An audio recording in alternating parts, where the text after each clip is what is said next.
It began with a simple online ultimatum: either make a donation or dump a bucket of ice on your head. Once you're diagnosed with ALS. Peter Frates wanted his struggle with ALS to be heard.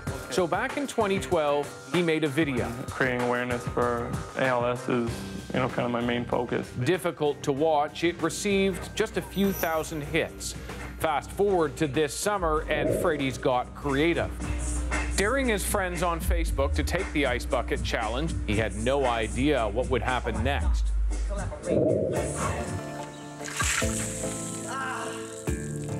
Jimmy Fallon, you have 24 hours to respond. Within weeks, the internet exploded. Millions around the world participated, and more importantly, donated, including celebrities. From the Kennedys to Oprah, to Bill Gates, and Canadians, Rob Ford, Sidney Crosby, Drake. It's meant more than $41 million in less than 4 weeks, and 260,000 new donors. Call it the value of viral. What would mommy and daddy like? Big companies have been onto it for years, trying to find the magic, and more transparent at some times than others. Remember this viral video? Do we just do this anytime? Yeah. The amateur film about strangers kissing was shared by millions before the truth came out. It was an ad all along for a clothing line. So is this the new norm for nonprofits and businesses? It's certainly an interesting new marketing ploy, but what's the real value and risk of going viral? For more on that, I'm joined by Susan Krasinski, the advertising and marketing reporter for the Globe and Mail, Kunal Gupta, the CEO of Polar, and Alexandra Samuel, Vice President of Social Media at Vision Critical. She's joining us from Vancouver. This ice bucket challenge, Alex, maybe we can start with you. Obviously a huge success for ALS, but do you think it's a game changer? Well, as you say, I mean, it's an incredible success in terms of awareness raised, in terms of total dollars raised. But I don't think you can call it a game changer, because we've seen this kind of viral strategy work for nonprofit after nonprofit and company after company. And whether you're looking at, Old Spice or Water for Life, the marriage equality campaign in the U.S., which had, it seemed half of Facebook had changed their icons to the marriage equality icon last summer. What we know now is that when you find something that connects with your customers, that connects with your supporters, and gives them a way not just to hear your message, but to engage and participate in your message, that is a winner. Kunal, what do you think? I think it's great to see something positive in the headlines these days. In a day where we're used to picking up the paper, opening up our apps, reading a website, and seeing a lot of doom and gloom, it's great to see these type of positive campaigns and people participating and coming together. And Susan, we were talking about this a bit beforehand. This campaign's been around for 4 weeks, but people have kind of criticized it increasingly recently as a gimmick, or something people are calling Slacktivism. Do you think that something like this really raises awareness, or is it just too gimmicky for you? Well, actually, the criticism is really helpful because it started a conversation. So the more people got called out for slacktivism, the more they got called out for just doing something that makes them feel good and then walking away, the more people were encouraged to donate. And so as you saw in those numbers in that segment, people really are opening up their wallets, and this is having an impact. We don't want to spend the entire time talking about the Ice Bucket Challenge. I mean, you just look back to Christmas. In the pre-Christmas period, Westjet had this incredibly successful viral video. It asked passengers for their Christmas wishes and then met them at the airport with those gifts. The video went viral almost immediately. It was shared widely on social media. Kunal, do you think that these stunts actually work? I think the Westjet example is a great example of a brand connecting with its target audience. And that's where you see a lot of these tactics, a lot of these campaigns really go viral. It's where people feel a connection, they feel compelled when they consume it, when they see it or hear it, to not only consume it, but also share it. And that's the key part of something going viral, is somebody taking an action after they've seen it. Alex?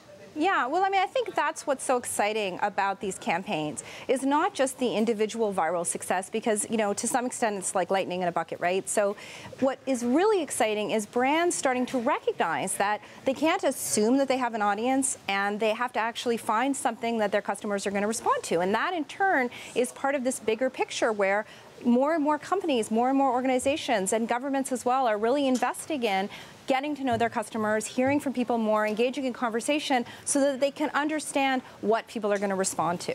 Kunal, part of your business is increasingly social media advertising, trying to find ways to get through to the consumer who is so tied up for time, trying to get their attention, trying to get them interested in something.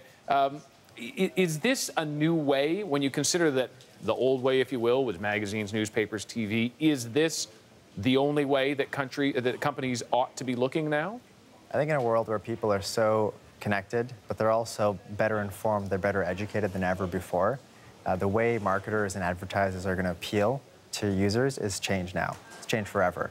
Gone are the days where you want to shove a billboard down somebody's throat or flash banner ads in their face. Companies and marketers need to find a better way to connect with people. And that's where social, and especially on mobile devices, has really come to the fold, because people are on the device constantly. It's a personal device, and marketers that are doing it well are able to get that connection that they're looking for. At the same time, though, there are so many marketers doing it poorly. So this has created a bit of an impetus for marketers to say, we want to go viral, we need to go viral. And in a lot of marketing departments, that's what they're saying to their ad agencies. It's not as simple as just saying, create a viral video for us. It has to be something that actually connects. And people on social media, especially now that they have a mouthpiece to speak back to companies, they're really, really quick to call companies out if they're not being genuine, if the message that they're sending out there doesn't resonate with them. I mean, are those always epic fails in social media? You hear about that. I mean, I remember the NYPD not all that long ago tried to do two-way communication. They weren't trying to sell anything, but got just buried online with a campaign they were doing. Where do things go wrong?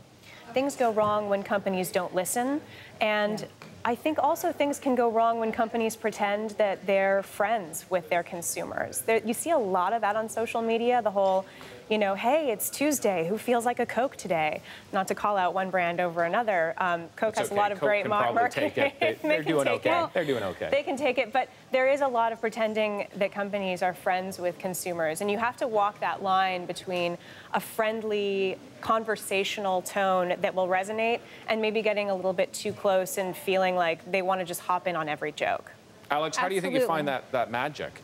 Well, I think the part of what Susan's getting at here is that, social media has a lot of different purposes in people's lives. And sometimes they want to hear from a brand, and sometimes they just want to talk with their friends. And that's why it's important for companies and organizations to be communicating with their customers through a lot of different channels. If the only way you have of hearing from your customers or interacting with your customers is through Twitter or through Facebook, you are going to be intrusive. You are going to insert yourself into conversations that actually aren't there for your benefit. So you really need to distinguish between the customer who is asking for help with something, in which case absolutely you want to respond, or they're commenting on your brand, again you want to respond, and conversations where if what you're trying to do is understand your customers, there are other places and other ways you can have those conversations and get to understand your customers better.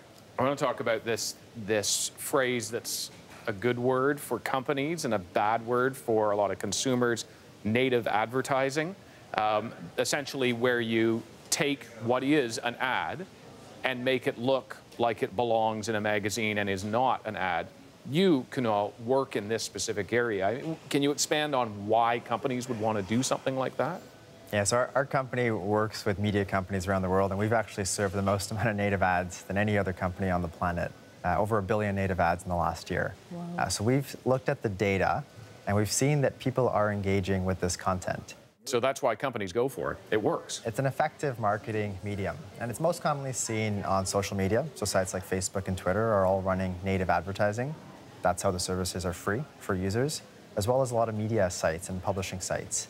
And that's where there's a lot of attention, for good reason, paid to this new ad format to ensure that the lines are not blurred, that it's very clear for a user when they're consuming advertiser-supported content versus straightforward editorial content. Susan, on some part, as a journalist, for me, that freaks me out a little bit, that you have this blending of worlds. We used to have this brick wall between what was advertising and what was editorial, and that's merging as a way to try to get through to the consumer. What do you make of it? I think it freaks a lot of journalists out, and that wall is the oldest one there has been in the media business. media has always been sponsored to some extent, in that a lot of the business models for many media companies, newspapers, television stations, is advertising based. But the traditional division was that the advertising was totally separate from the editorial content. Now that is blurring, as you point out. I think what Kunal brought up about transparency is really crucial. There was, again, a study this year that found 41% of news consumers could not tell the difference between what was news content produced by the news organization on a website and what was advertising content. And that also, that same study found that when people got into an article and found out that actually what they were reading was advertising, they felt duped, and it hurt what they thought of that news organization. It hurt the credibility of the news organization. Alex, last brief word to you. It's not only the credibility of the media companies that's at stake there. Brands are not going to benefit from duping consumers and leaving their customers feeling like they've been served an ad in the guise of content. And, you know, I have to say, as a company that has a significant marketing budget, this isn't something that we do. We recognize that we can offer more value to our customers with thought leadership that they want to read that is clearly, you know, produced by us. And so I really question whether, you know, companies that effectively know how to reach their customers need to be blurring a line in a way that risks their own credibility. Okay, to the three of you, thanks very much. Great chat.